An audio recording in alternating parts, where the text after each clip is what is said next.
ఎస్వర్ media ప్రేక్షకులందరికీ ముందుగా విశ్వవసునామ తెలుగు నూతన సంవత్సర శుభాకాంక్షలు. ఈ సంవత్సరం ఎలా ఉండబోతుంది, ఏ రాశుల వారికి ఎలాంటి ఫలితాలు అందుకుంటారో తెలుసుకుందాం. ముందుగా మేషరాశి వారికి ఎలా ఉండబోతుందో దైవజ్ఞులు శ్రీ కూచి శివసుబ్రహ్మణ్య శర్మ గారిని అడిగి తెలుసుకుందాం.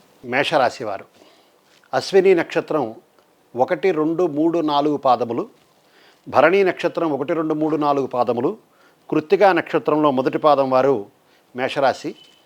ఈ రాశి వారికి ఈ సంవత్సరం ఆదాయం 2, వ్యయం 14 మరియు రాజపూజ్యం 5, అవమానం 7గా ఉన్నాయి. ఈ రాశి వారికి ఈ సంవత్సరం అంతా కూడా అనుకూలంగా ఉంటుంది. గురుగ్రహం అనుకూలం చేత ఏ వృత్తిలో ఉన్నటువంటి వారికైనా సరే లోటుపాట్లు అనేవి ఉండవు. ఏదో విధంగా ఆదాయం చేతికి అందుతూ ఉంటుంది. కానీ కొన్ని విషయాల్లో లోపల అధైర్యము, పిరికితనం కలుగుతూ ఉంటాయి. ముందు కొంత అసంతృప్తి ఉన్నప్పటికీ కూడా తదుపరి మేలు జరుగుతూ ఉంటుంది. సంఘంలో ఉండేటువంటి పెద్దవారితో పరిచయం, గృహంలో శుభకార్యాలు కలిసి రావడం, ఆరోగ్యం కొంతమేర పర్వాలేదని అనిపిస్తూ ఉంటుంది.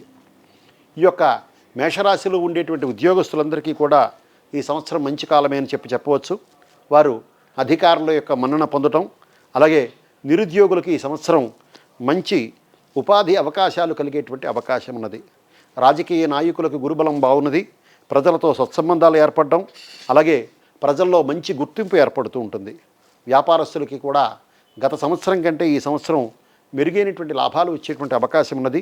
సరుకు నిల్వ చేసేటువంటి వారికి, అలాగే హోల్సేల్ వ్యాపారస్తులకి బాగుంటుంది. విద్యార్థులందరూ కూడా గురుబలం చేత జ్ఞాపక శక్తి పెరిగి మంచి మార్కులతో ఉత్తీర్ణులవుతూ ఉంటారు. వ్యవసాయదారులకి ఈ సంవత్సరం 2 పంటలు కూడా బాగా లాభిస్తుంది. వారు చేసేటువంటి వ్యవసాయం పర్వాలేదని అనిపిస్తూ ఉంటుంది. మొత్తం మీద ఈ సంవత్సరం మేషరాశి వాళ్ళకి గత సంవత్సరం కంటే కూడా మెరుగైనటువంటి ఫలితాలు పొందేటువంటి అవకాశం ఉన్నది. వీరు గురువారం నియమం పాటించడం, అట్లాగే దత్తాత్రేయునికి గురుడుకు సంబంధించినటువంటి ధ్యానములు చేయటం ద్వారా వీరికి మరింత మేలు కలిగేటువంటి అవకాశం ఉన్నది. స్వస్తి.